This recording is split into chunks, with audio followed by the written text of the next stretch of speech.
Welcome to the Smart Driving Cars podcast. Thank you for spending time with us. I'm Fred Fishkin, along with the Faculty Chair of Autonomous Vehicle Engineering at Princeton University, Alain Kornhauser. Hi, Alain. Hey, good morning, Fred. Good morning, and we are very happy to have with us Ariel Wolf, Chair of the Autonomous and Connected Mobility Practice at Venable, based in Washington, D.C. Thanks for taking time, Ariel. Thank you so much for having me. Well, Venable is a law firm providing advisors and services to a variety of businesses. Describe for us more about what you're doing with the autonomous and connected mobility practice. Absolutely, and thanks so much for the opportunity. So we have an autonomous and connected mobility practice here at Venable. It focuses on regulatory, legislative, and policy and legal issues associated with this exciting and emerging technology.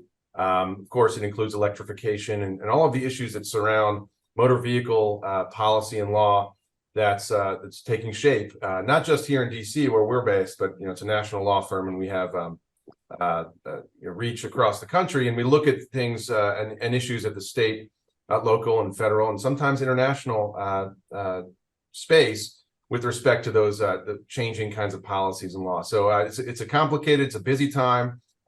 Some of it involves some guesswork too, in terms of thinking ahead. It's not as simple as looking what's the law and what's the answer and write a memo. You got to really think about holistically what are the issues and where it's heading, because that's really ultimately what this space is about. This industry is about. It's trying to build something for not just the long-term future, but the near term, and solve problems. And so we're trying to help alongside those companies and clients solve those problems.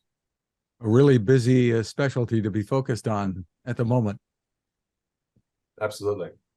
So as we've talked about before, Alan, GM Cruise is awaiting for approval from the National Highway Traffic Safety Administration for permission to start producing the Cruise Origin. It's the vehicle without a steering wheel, without pedals. 2 weeks ago, the CEO of Cruise said he expected approval any day. This week, I had the opportunity to speak with NHTSA Acting Administrator Ann Carlson. The interview was focused on Child Passenger Safety Week, of course important, but I did get to ask her about the Cruise Origin status. While we have you, if you don't mind, there was a recent report that said GM-backed Cruise was just days away from approval to mass-produce the Origin robo-taxi without steering wheels. That, of course, were a tech report, so it's of interest to us. And their GM also unveiled a wheelchair-accessible version of this. Is there any update on where the approval is and how soon it might come? So we haven't made a decision yet on the petition. GM did petition to allow what's called its origin vehicle, which is not compliant with all our federal motor vehicle safety standards. They did petition to receive an exemption, and we're still considering that, and we'll let you know as soon as we've made a decision. And it takes a while to go through this process, I suppose? Yes, there are all sorts of things we need to do. We need to publish the notice in the Federal Register. We need to let the public comment. We often seek additional information from the petitioner about how the vehicle works. It's a very complicated process. Even when it's just going to be a limited production like this, I guess. Well, we're putting vehicles on the road that don't comply with all the safety standards. That's the question, whether we should do that. So we've got to make sure we get that right, because we want to keep people safe. Alan, I'll let you and Ariel dive a little deeper here. Yeah, I mean, if I can, sort of comment, I think if you look at all the development to try to put a computer to drive a car or to drive a vehicle to provide mobility, the fundamental value of that is, yes, it's got to be safe, and thinking about it and realizing that safety on our highways is largely due to misbehavior by the people driving. And certainly I think we can code these things, or at least I think my students, we teach them so that they can code these things so they won't misbehave. So it seems like the aspiration to make them safe is one that's somewhat straightforward. It is taking a longer time, maybe, or so on, to convince everybody and to convince the people who are going to take the risk and put these things out there, because in the end, they're betting the ranch when they put them out there. Something happens, Look at what happened to Uber with Alain Herzberg. I mean, 50% of the value gone instantly. So they know that. And I don't think, at least at this point in time, you'll agree there's no loose cannons out there just saying, here, let's go do this crazy stuff. I don't think. I mean, why? Because it's really been expensive to do it. And so one would like to get on with it to provide the societal value of the mobility, because what this does is it makes it affordable without subsidy, without all the stress of bringing in all the money, and then two, the flexibility and what one needs to provide mobility because of the spatial and temporal distribution of mobility demand is you need something that can go here, go there, go whatever, on a drop of a dime. And that's what the car gives us, those of us that have them. And we're like, who? Right. What about those that don't? And so we should get on with, let's provide the mobility. And NHTSA, please, okay?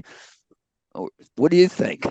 Well, I mean, I think that the place to start, as you did, Alan, is on safety, because everything is foundational there. But there's an important point on that before you move to the other things, which I'm in agreement. You have to start talking about those other things, solving societal problems, but can't lose sight of the fact that there's a massive problem with safety. It's been said so often that now we become numb to even the point. Forget about the problem of motor vehicle crashes and fatalities, which people focus on fatalities, but they're injuries too.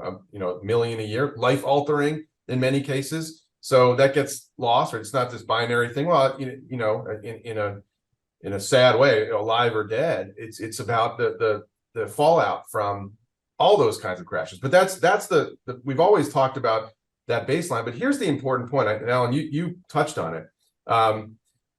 There's this not just strong incentive, but fundamental to the entire case of autonomous vehicle technology is ensuring that there's safety, because for a variety of reasons, right? But one of them is, as you pointed out, if there's some sort of issue, you're going to see valuation drop, and there's going to be the public may not take to the technology, but that's not enough, right? The reality is people also don't understand that there is a legal and policy backdrop to that.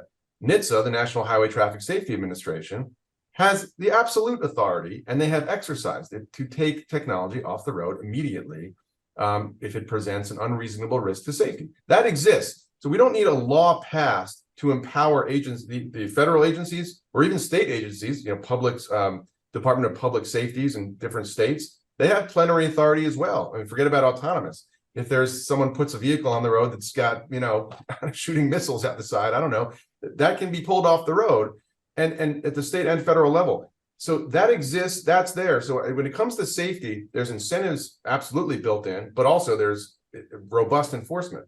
So we have that. So I agree with you. It's time to look at not just the contributions on safety this technology will afford because of the human error, but start talking about these other benefits in concrete ways, because they've been mentioned, but really in concrete ways. And I'm eager to do that. I know the industry is eager to do it. And you seem to think, I think we sense there's an inflection point we're at. The one that maybe folks thought was occurring in 2017, they were talking about it. We might be there now. So then how do we maximize the opportunity that this inflection point provides in the public conversation? That, I think, is, and that's why it's important for you and Fred to be doing what you're doing, and in other contexts as well, to do that. Well, on that point, one has to, I think NHTSA does have not only the authority over safety, but you can't just be safety. You also have to have an objective of providing some good with the things that are being provided. You can't let go of the mobility piece, that these things, they should be also proponents of mobility, and what their objective function should be, and their mission statement should be is we want safe mobility, okay? And given this power that they have, in case they should give the right for somebody to put something out there, and all of a sudden, geez, we find out something we didn't know, and it's a total disaster. They have the right to pull it. I mean, didn't this happen with airbags? Didn't when airbags first came out, nobody thought they were going to kill children. We didn't think that was gonna, we were thinking this is gonna save lives. First thing you do, you put one in the passenger seat, and there's a kid sitting there. All of a sudden, it kills them. And I think NHTSA at that point came right in and said, "Oh my goodness, we got to do something about this. We aren't going to stop airbags. Let's ensure that the kids in the back seat or has a safety seat, as was discussed in this in Fred's interview, and so." They have the power to, in case they make a decision to let airbags be in cars, if all of a sudden we discover something, oh my goodness, they can pull it back, right? That's what you just said. Yeah, I mean, I think some of it has to do with trying to find the balance for the agency, and they have been working on in a number of different ways some regulatory measures in this space. I think there's consensus. Maybe even, I don't want to speak for anyone at NHTSA, but maybe folks there as well might agree that it needs to move faster. That we've been waiting, the industry and the public, not just the industry, but all the stakeholders have been waiting for regulatory measures, and this spans a number of years across administrations. This is certainly a broader point that we want to see regulatory measures be undertaken that start to get at what you're saying, Alan, which is there's that balance where we want to see the technology put forward, that the arguments are all there. We know it's going to provide not just safety, but mobility as well, and try and anticipate what we can, and then understand that there'll be adjustments that need to be made. I happen to think that, and the facts really show, and that's the key thing. We'll get to that, I'm sure, at some point. The facts actually are showing, based on the standing general order data, that it's having a positive safety impact on the roads. That will continue to be shown. So the attendant issues that need to be dealt with along the way may be adjustments to how we think about it, how it's deployed, maybe data sharing types of things, whatever that is. I don't think the airbag example is going to be applicable there, because we're not going to see those kinds of downsides. But I do think that we'll have to make adjustments. The point is, don't try to boil the ocean. Get some of these regulatory barriers complete or undone. Try and get through some of the regulatory measures that need to happen. If Congress is not acting, NHTSA can do it. There are things that can be done. But the other part of the equation, I would just say, is part of that boiling the ocean part. There's a lot of work that has to get done on NHTSA's basic authority, and they've been doing that for some time. We want to see that move more quickly. But I think then you also need to balance it on the other side, which is you can't hold up those regulatory measures to have AVs, to hope that AVs or autonomous technology solves other adjacent, attendant, or even attenuated problems in society. We hope, and I think we expect, that autonomous technology will help with issues like equity and accessibility and sustainability. But it has to be evaluated and ultimately decided whether regulatory approval is shaped around motor vehicle statutory authorities and regulatory authorities as they are. If it's held up for hoping to solve those other things, again, we expect it to do that. And I think that presents, it's another impediment, it's another hurdle. We have to evaluate alongside the record we have with conventional motor vehicles, which frankly it's a bad record of safety. If autonomous technology can solve those problems, and to your point, Alan, starts to get at mobility and help in that respect as well, well, then we should be going forward and then just making those other observations and decisions along those other dimensions as they arise. Let me throw this in too, Alan. Let me, but if NHTSA or that agency took an initiative that said, hey, yeah, the safety thing is there. Now we want to help improve the mobility thing, so that in fact, out of the improved safety, we also get improved safety and improved mobility. One of the things they're going to realize is that the traditional car is probably not the best thing to give people rides. What they should look at is maybe, as I like to argue, an elevator. okay, as a physical system that is better for giving rides. Why? Because it's easier to get in and out. I mean, some of the stuff that's happening in San Francisco, I mean, the way they're parked and so on, you can't get in the back seat of those little whatevers and so on. It is a pain. So the physical thing of a car, why it might have been good for us as drivers, is not. Why do you need a mirror? Okay, I mean, come on, cut it out. Serious. Why do you need a steering wheel? You can do a joystick. Okay, so if you really want somebody to be able to be an attendant on board, and so what's the hang up in giving folks who then say, okay, I'm going to give a little taller vehicle so that people can wheelchairs can get better in. Sticking a wheelchair in the back seat of a car today is impossible. Okay, so why would you want to put this mobility system? Why would you want to put this mobility system in a vehicle that can't accommodate that? And so, how about a little? How about let's some ability to do some of those things? And I guess, what's the big hang up? Well, Cruise demonstrated it as well. They rolled out a model that's wheelchair capable, wheelchair accessible. Sure, of course, or it can come up with to a sidewalk and do level whatever and all that stuff, just like an elevator stops right at the floor. You know, the right code to do that. Once you have the sensors on board to avoid hitting a kid who's chasing the ball, I mean, it's trivial stuff. Yeah, this is the foundational point to this technology, right? It's in some respects, when we talk about level 4, fully driverless, however we want to giving people rides, nomenclature, right? Giving people rides. There's a square peg round hole aspect to this because we're encumbered by the decades of, really even the century, I should say, more than a century of giving ourselves rides as opposed to giving rides.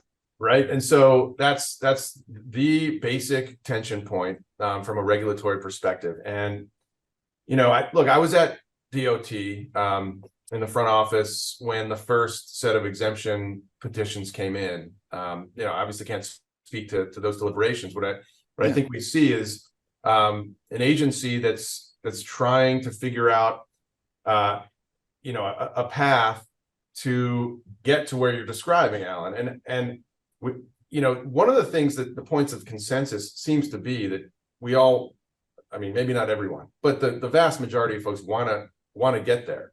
And so then it becomes, okay, so how are we going to do that?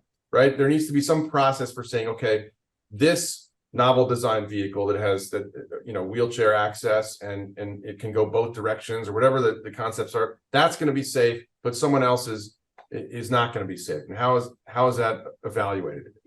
We are well positioned in the United States from our regulatory approach, much more than other areas because of our self-certification regime. And that's the fundamental difference. It's what's powered, driven, to use a bad pun, it's what's driven our innovation across many different aspects, but in the motor vehicle context for sure. And so I think part of it is we need to start trying to embrace that. I've thought about this recently. If we had similar approach, to what we're seeing here, to like the Wright brothers, we'd all be there'd be no commercial, there'd be no aviation, right? It's hard to think of a scenario, and this is really hard. What is the appropriate risk appetite, risk aversion, and all of that? It goes back to what we were saying before. If we're solving problems, if we're saving lives and preventing injuries just by rolling it out, then there's should be a little bit more of an appetite to allow for self-certification, to look at things, and if it's not perfect, then it gets adjusted because you're already saving lives. Then try and get there, rather than this. Look, nothing can be that. This is what we have now, based on the quirks of the Motor Vehicle Safety Act and regulation. Nothing can deviate or depart from existing federal motor vehicle safety standards, unless you get an exemption from the agency, which is very difficult to obtain. And so we have this situation as you're describing it. And I think that's the balance that everyone's been trying to wrestle with. And I think it does tilt it's not just me that thinks this. I think policymakers and again, not just industry, but many think that it's just this, the apparatus is not set up for embracing the strengths of our system to allow for these kinds of innovations. And we need to fix that. And, you know, we can nerd out on the way the law works and the regulations work, and there's legislation, federal, state. I mean, that's a different conversation maybe, but we have to get that consensus first, that everyone on board. It briefly appeared in 2017, I would say, when you had a unanimous passage of that bill out of the House Energy and Commerce Committee, and a little bit in the Senate. There was that brief consensus that, yes, we have to fix this. Not everyone got what they wanted. Not everyone was there. Nobody ever does. But. Right. But at least that objective was there was consensus around that. And I think we just need to work as hard as we can to get back there. And it speaks to some of the stakeholders that still remain on the edges, that are they're opponents of this.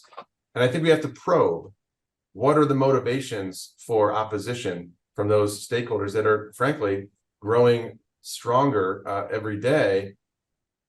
Are they actually opposed to the technology itself, or are there other reasons why there's opposition to AV technology? That, I think, is what I wrestle with every day, and there's no easy answer. Well, on those points, one, I think, as you pointed out very clearly, we have the pieces to put this together, because we can grant an exemption. And if somehow, again, if we, with full expectation of it working really well as promised, but all of a sudden, if we trip over something that said, oh my goodness, we can come in right in and shut it down. So when you've gotten an exemption, you really haven't gotten an opportunity to say, hey, you can go out there and do this forever and blah, blah, blah. I mean, you're still, you know, walking on eggshells, making sure, and, you know, and if you do, you fix it. So it seems like you have the mechanism for doing this, the more rapid. I mean, this is like whatever. Plus, you know, this creates jobs.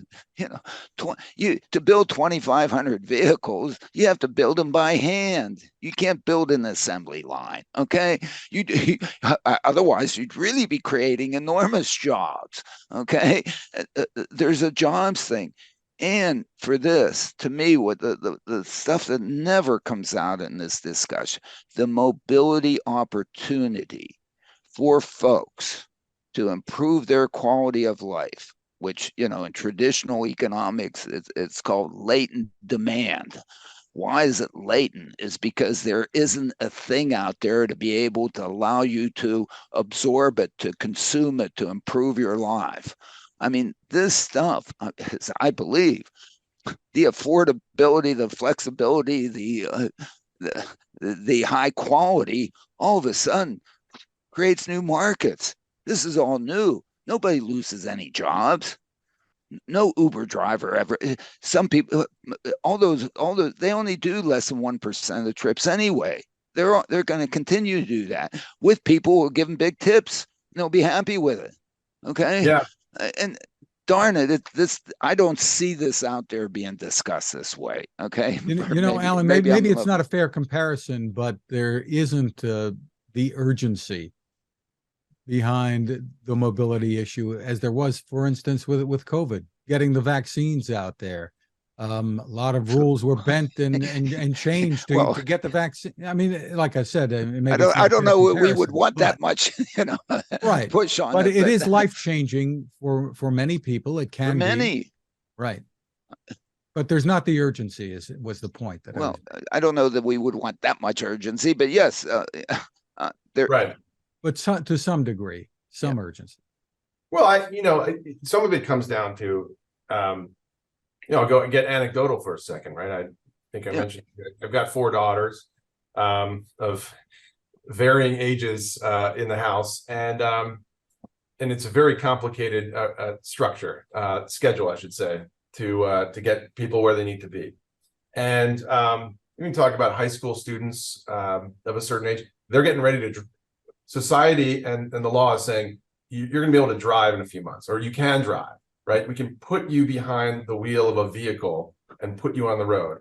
So do we need to, think about situations where is it better to, or not better, but is it a good complement to that, to have the ability to put those folks, those young adults, into autonomous vehicles to get, I mean, it's all over. I'm in DC here. The traffic is bad. It's all over the place. You get on the highway, then you're off the highway. Those opportunities, I think, speak to parents. They speak to young adults. They speak to, people of all. I mean, it's not just the mobility for the elderly or for individuals with disabilities, which are so important. And I think it's been spoken about a lot, but solving everyday problems too. It has to get plugged into the equation so people can internalize across the board how this is going to change. And, it's, in some ways, it's similar to the ride hail discussions from, gosh, what are we up to now? 12, 13 years ago or longer, where the reason why it met success is because it was solving a problem where, you could hail it to your own spot and things like that. This technology on the autonomous side is going to solve problems. But people haven't internalized that. I totally agree. Safety is not carrying the day because it's too diffuse. People, we get in a car every day, we drive it, and we play, the equivalent of Russian roulette with our lives because the safety is so poor out there.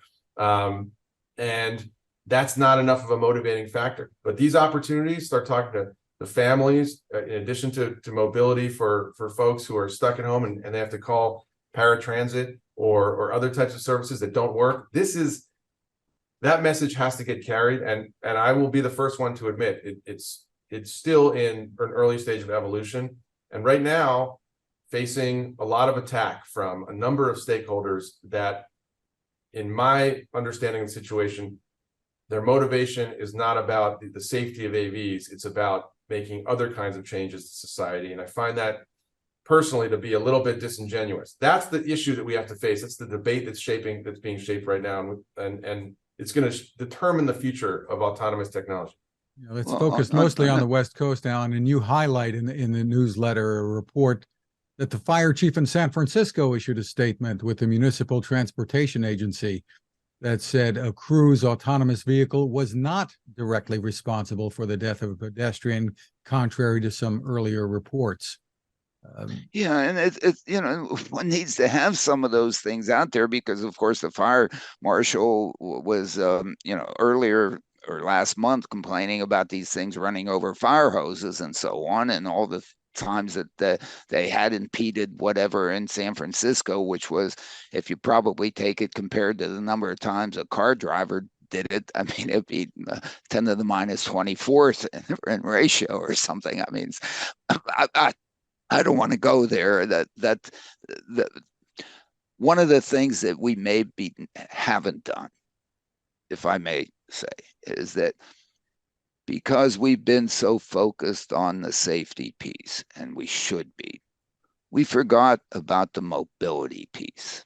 Okay, it is not the quality of life improvement, not to somebody who has a car or has enough cars in their family for everybody to go, but just to provide the mobility to those who don't have all that opportunity.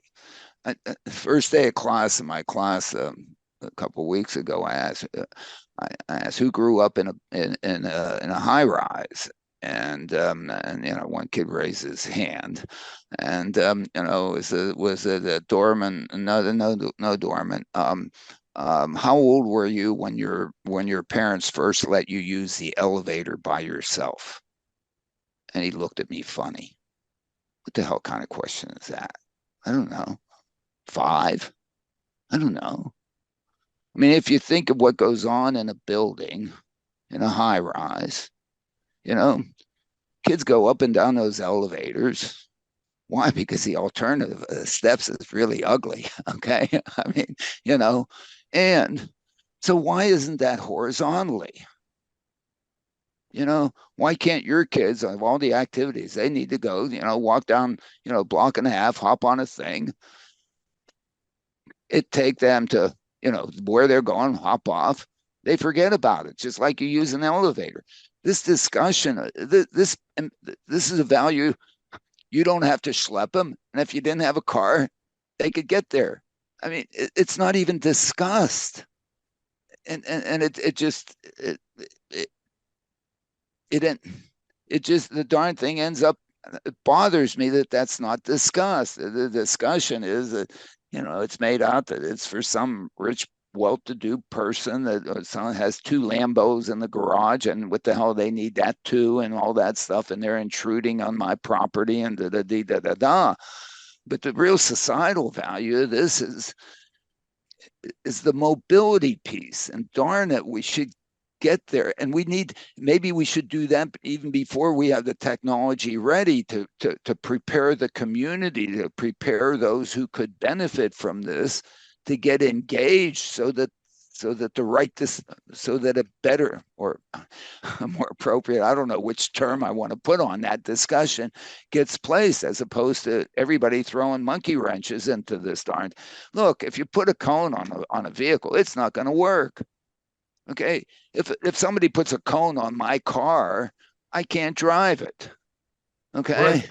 Yeah. So here's what, as you're talking, Alan, what it made me, reminded me of is that as part of what I think has happened. You mentioned some of the incidents and some of the things, and if the discussion, right, basically it's confined to, or I should say it this way, there's, I think, a false assumption by certain stakeholders or certain advocates that the AV industry is making an argument that if we just had autonomous vehicles, we'd solve all of society's problems, right? And nobody is making that argument at all. And so the attacks seem to be, well, look at all these problems, look at all these other things that are happening, look at all of the traffic that's happening, look at, we have so many other things that we need more mass transit, we need not to build too many roads or widen the roads and things like that, other kinds of things, and essentially becomes a false, what's the term, almost like a red herring, or sort of imputing to the AV industry that we're making an argument that we're not. Which is that, and by the way, there's all, I always like to put on the other shoes. I think there's a kernel of that was present in 2015, 2016. Oh, AVs will solve, all sorts. Yeah. There's a lot of stuff that happened. So there's baggage there, but nobody is making that argument today. And the industry is putting forward a position of, this is one solution that could help in a number of different ways. Not just the industry is not opposed to it, but, and frankly, probably embraces a lot of other things that are part of the road safety system that the DOT has put forward, or other contexts. And so for some reason, the discussion has been laser focused on AVs, because the assumption is, well, these folks think that they're going to solve all of society's problems. Look at this one problem over here that's happening with them. Ergo, they need to be shut down. We need to pause the whole thing. That is not how we solve problems in society. It's not how America has approached things. It's not how we've done. It's just one aspect of a variety of different things we have to do. And if that was the perspective that was sort of embraced by policymakers, as it once was, I think we'd be seeing the technology start to really proliferate in a safe and responsible way. But unfortunately, we're fighting battles that there's weight. It's the surface level superficiality of it is about some sort of AV safety, but there's subtext is that picture of the iceberg, which is the tip, and then the rest of it's all below. The battles are being fought underneath the surface about public transit, about sustainability, about the quality of roads, about urbanization, about how to deal with those things. And AVs are the AV industry is here to solve safety issues that are clearly an epidemic, and trying to do some other aspects of it, not claiming to solve all of those other things, but carrying the baggage of all of that. And I think that has created this place where we are, where everyone's speaking past each other at the policy level. And frankly, I don't envy the role of the senior policymakers, because they're just trying to. It really ends up being a balance of very different things. That is really what I think is the central challenge we have now, to disentangle and to untangle those things and address technology on its merits and not have it try and solve all the problems. And the CEO of Cruise, Alan, you point out in the newsletter, was on the CNBC. I guess it was in the Washington Post. They had an interview with Kyle, who said the backlash to driverless cars is being sensationalized. So I think you commented that at least he's fighting back here. Yeah, well, yeah, Kyle, I love Kyle. I mean, the challenge that poor guy has. I mean, here, I think he really is out there trying to help the world, maybe not save the world, not as Ariel pointed out, not solve every darn problem, but go out there and provide some mobility. I mean, when Cruise first went into San Francisco, they went in at night. Okay, and so what's the headline come out? Oh, they're not good enough to do it during the day. They're just sneaking in there at night. And we talked about it here. We said, oh my goodness, there should be a red carpet out there for them, because what? Mooney, they operate 2 bus lines between 1 a.m. and 5 a.m. in the whole 49 square miles, 2 bus lines, with who knows what, 30-minute headways. Okay, somebody might need a ride. Okay, and here they are out there with vehicles that are automated, and they're sitting there like little puppy dogs saying, hey, I'm available to give you a ride, please pet me, waiting to serve San Francisco. But that's not the way that it was presented by San Franciscans, the Standard or whatever media outlets are there. I assume they represent the people, or the people represented it. And maybe Kyle made it, wasn't forceful enough at that initial thing to say, look, we're filling a gap in mobility. If you don't have a car and you can't drive and you can't find somebody to drive you, we're here to help you. And you don't feel like dragging somebody out of bed, a gig worker, to come get you. We're here for you. We can do this for you. Give us a chance, and we can do it safely. That I'm not solving traffic congestion, and I'm not solving and all the other things that were there. You point out very well, Ariel. 5 years ago. I mean, they're trying to hang that. I don't know. They're you look at some of these articles in the Atlantic or some of these. Other folks who make these broad sweeping pronouncements about all sorts of things, but ultimately what it is an attempt to hang all of these other things around as an albatross around the neck of an AV industry that's trying to just do, I think, simple and relatively at this point small things like you're describing, Alan. I mean that it speaks to the early days of ride hail, where you were marooned in a place in the pouring rain and you stood under the thing and you called someone to you as opposed to hope that a taxi drove by.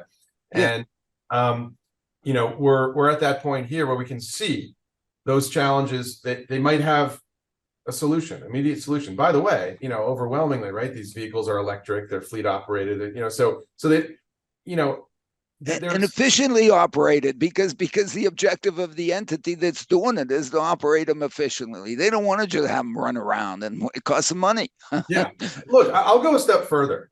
Maybe put myself on a limb here. Hopefully that gets good. I was hoping I'd get you there. You got me. All right, I'm going to say this. I think we need to start to talk about opposition to autonomous vehicle deployment through the lens of some form of irrationality. Let me explain what that means. It's an allusion to what I was saying before, which is there's just, what's being put forward, allegations about safety. It's what you said, Alan, is like, 10 to the minus 24th, a particular incident here, is being raised up as the most serious problem when 118 people are being killed every single day and thousands injured, some life altering. So that's already a problem. But here's an additional take on this. And again, I'll go out on a limb. We have had the National Transportation Safety Board, NTSB, has what I think they call a most wanted list of technology for safety for many years, right? For for a long time. And on that list are things like connected vehicle to infrastructure type things, or automatic emergency braking and technology. And you know, with respect to AEB, that's something that's been shown to be very helpful. And there's a regulatory process. V2V, V2X, you know, I believe I want to support all sorts of vehicle technology, and I think that has a lot of promise, but it's not a lot of deployment. And so my point here is in saying that is we have a regulatory structure or policymakers and lawmakers and others and stakeholders out in the ether who are all in on everything like this, even unproven things in the like V2I or V2V context, that, you know, things are conceptual. They're all in on that. But when it comes to autonomous vehicle technology, which actually is showing to be safe with the standing general order and all that data, suddenly it's just full opposition, right? Any kind of technology that will make vehicles safer is acceptable, except for autonomy. And that, I think, there's you have to sometimes look at the evidence. You know, it's sort of it's not quite the absence of evidence argument, but it's what explains that kind of visceral opposition to that. And I think that has to be explored. Now, if it ultimately is about these kinds of, we're having crosswise conversations, there's a concern about the proliferation of vehicles, there's a concern about widening roads, then let's have that conversation. Let's make sure that that's the basis of the conversation and not allegations about safety for an industry that is making the roads safer. I think that is the fundamental point at which we're at here. And frankly, it's concerning, because if pretext wins the day, we'll see fewer AV companies, we'll see fewer AV opportunities, and we'll see fewer problems being solved. Like you're saying, someone standing at 3 a.m. needs to get home from a shift, waiting, you know, for some other opportunity, some other transit opportunity that may not be there. So this is a very important time in this industry and in the policy conversation. And my real ask really to everyone is, let's have the conversation around the things that are, you know, the actual concerning issues, and not raising up pretextual things that are covering for other things, if that makes sense. I mean, that's my concern. Yeah, on that note, I mean, sort of the poster child that we use around here in Trenton to talk about this is we have an Amazon facility in Robbinsville. That is, you know, I love it, man. I get stuff delivered to my door. I mean, it's the best thing since sliced bread. I want to, you know, it still needs workers. It's working, you know, 3 shifts out there. And in fact, what $15, $20 an hour jobs, right, are there. Where is it? It's near the intersection of, you know, the New Jersey Turnpike. Certainly there's no bus service. Certainly not for the 2nd and 3rd shift. Or it could be a hospital, same thing. And what if you don't have a car to go there? You can't get there. You can't punch in on time. You don't punch in on time, guess what? You could have a Harvard degree. You get fired out of that sucker, right? You don't have a job. Oh my goodness. These darn vehicles are just sitting there middle of the night. Again, if you've made your fleet size so that it can handle peaks, middle of the night they're there. Ooh, can I please take you? I mean, it's trivial to provide that mobility, to provide the folks to have the opportunity to have that revenue income to improve their lives.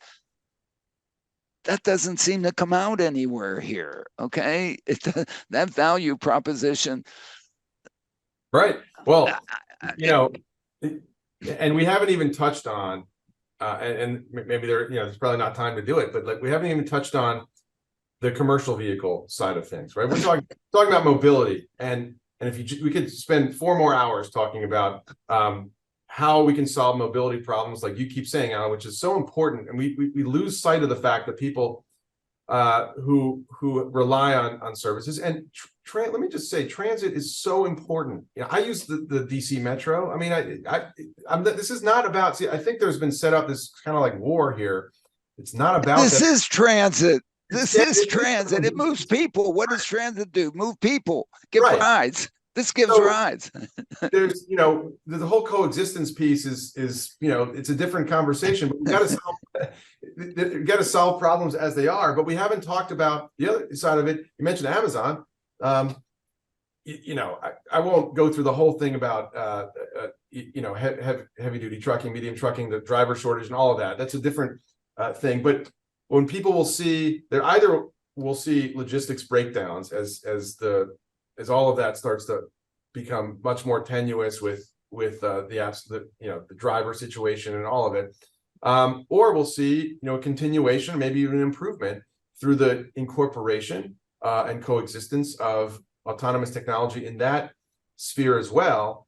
And yet again, we're seeing conversations that don't really address the point head on and sort of talking about other kinds of things. That is the look. There's a lot of frustration. Maybe it is the case. The industry, you know, we need to carry that message in a better way. We need to find ways to embrace stakeholders and supporters in ways that make it more clear to individuals. But I think that's the challenge. The fundamental challenge is really about communication of the possibilities and demonstration, rather than what I think you see some of the noise coming out of some of these places, some of these outlets, trying to say there's a problem with the technology. There isn't. There is not a problem with the technology. There's a problem with that kind of communication.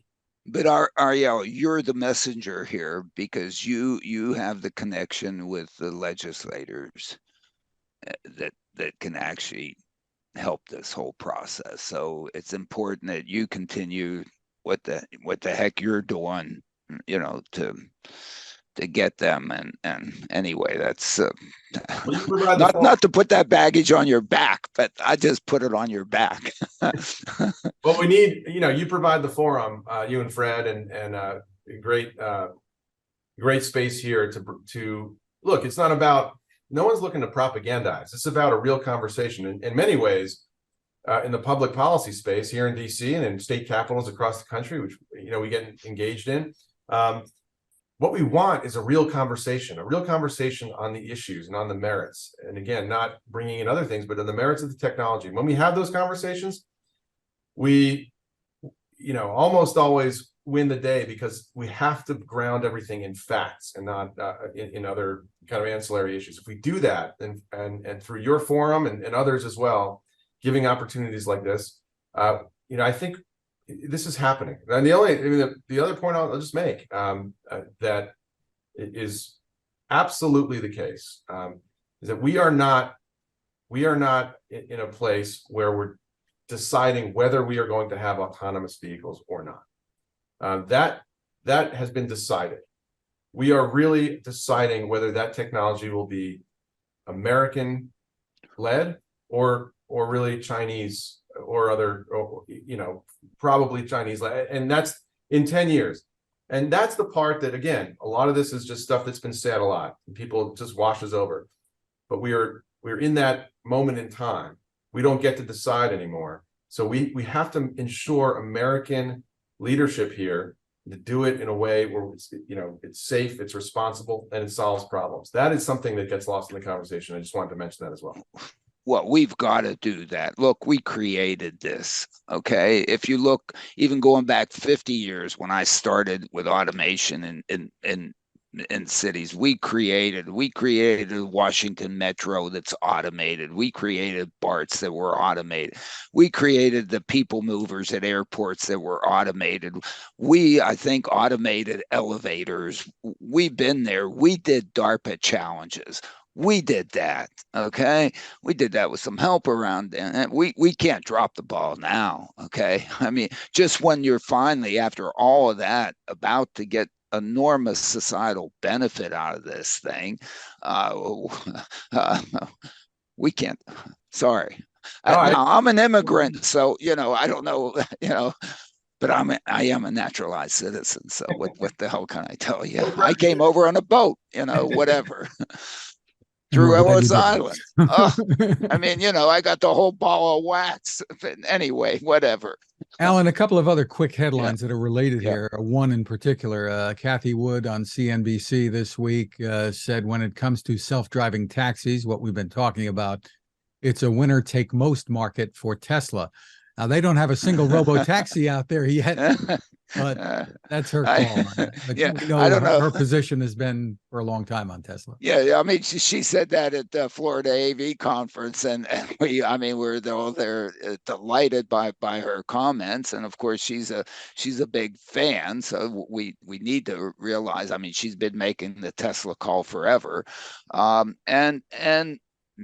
maybe, I mean, you look at the disruption. I mean, what SpaceX do last night? Again, the 153rd consecutive successful landing, recovery of a booster. I mean, numbers that 10 years ago were unimaginable.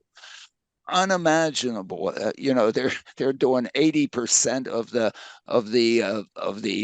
stuff in orbit this year.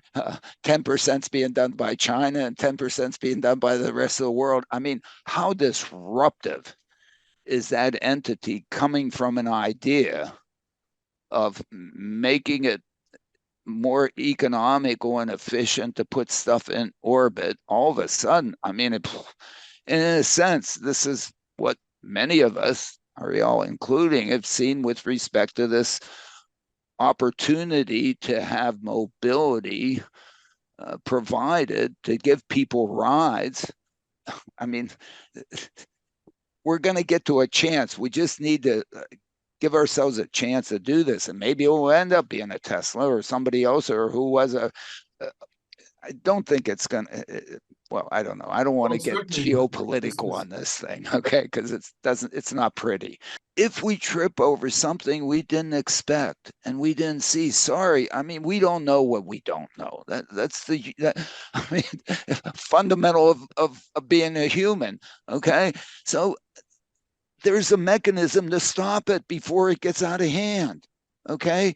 And if you look at what's happening in the other piece of SpaceX with Starship, the FAA is sitting in there looking at the first launch and basically scrutinizing what the hell, lot went right. Damn thing got up off the ground.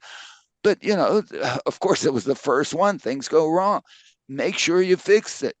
And they're working together, and I guess they'll have a second launch. Some of us thought it would come this month. It'll come next month. They'll have a second launch. Maybe the damn thing will blow up on the pad. Who knows? And we don't know what we don't know. But the likelihood of that thing being successful is a whole heck of a lot better, because there's been what seems to be excellent working relationship between the FAA and SpaceX on that process with now new information. This is the way NHTSA should work with a cruise, okay? And give it a chance. 2,500. That's how much harm could even the whole fleet cause? Right. And you can shut it down immediately. Come on, guys. You got to make some legal changes. That's by law, the 2,500. And there's legislative solutions, there's regulatory solutions, and that's what we're working on trying to achieve. But so please continue to try to make that happen. I know I don't know how you keep working. Alan, I'm in my 18th year of my 1-year trip to DC. So I've been, I've had 4 kids during that time. It was supposed to be a 1-year stint. Like the Matrix here, it's sort of a bad version, an unentertaining version of the Matrix getting stuck here in DC. But I am confident that we're going to have a breakthrough soon. I think you can start to feel some of the urgency and some of the discussion that's more robust than the past couple of years. And I think we're going to see something shake loose either in Congress and the agency or both in the near term. And we're working hard to do that. Terrific. Thank you. Just one other quick note, Alan, we point out very often Rob Maurer's Tesla Daily. He had an interview with Walter Isaacson on his new biography of Elon Musk, which is a fascinating Fascinating. Yeah, look at it's this fascinating. man It's in and of itself. fascinating. You know, especially if you want to be a disruptive innovator. I mean, but there's the human element involved. We are people, aren't we, Ariel? I mean, you've got 4 kids to take care of, right? I mean, in the end, you put on your pants one leg at a time in the morning, don't you? Or do you hop in with both? I've got an autonomous pants putter on it, and so hey, I said it first. I'm gonna get that patent drawn up. Don't steal it. I want 10%. All right, I can do that. Terrific. Ariel, Anyway. thank you so much for spending time with us. Terrific insights, great contributions, and thanks for all of your work here. And Well, thank it's you. a tremendous pleasure to be here. Thank you so much for the forum, and I look forward to continuing the conversation. Yeah, thanks, Ariel. Anyway, we keep trying. The website is Venable, venable.com, for the place that Ariel works at. You can find us at smartdrivingcar.com, also on Spotify, TuneIn, Apple, Google, Amazon, wherever you turn to for podcasts. You can find my tech reports at Techstination.com. I'm Fred Fishkin, along with Alain Kornhauser. Thank you for listening or watching. Please continue to stay safe. Thank you, everybody. Have a good day.